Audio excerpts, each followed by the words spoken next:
The National Quality School Standards Framework and National Approach to School Standards Assessment Policies and the software NASA was officially launched by Minister for Education Nick Kuman.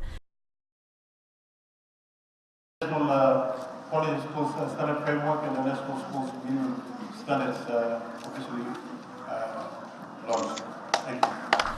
In attendance were over 200 school inspectors from around the country who are in Port Moresby for a week-long workshop on the policy and the software. We can say one standard would be, say, how many students should be in one classroom.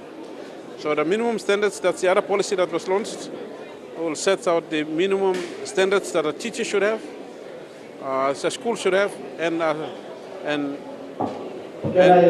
the school, the teacher, and the student. So there are three different sets of standards that we have. So like for a student, he must come to school every day.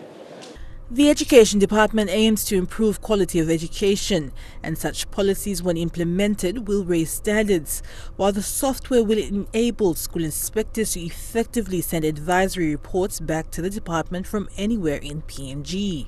We'll actually be able to standardize all the reports that we do in the country.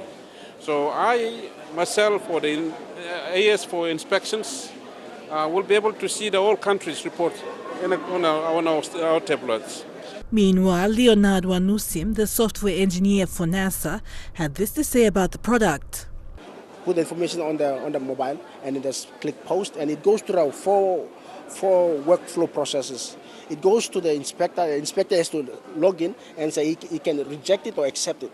If he accepts it, it goes to the provincial education inspector, and it goes through four different levels before it reaches the headquarters. These changes comes as the Education Department looks to restructure the education system in the country. And some provinces have indicated they want to start next year. Others have said that they want to start in another 2 years' time.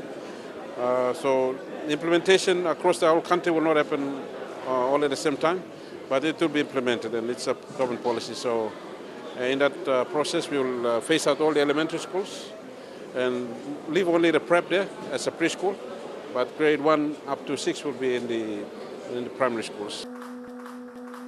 Adelaide Sturrock Kari, National EMTV News.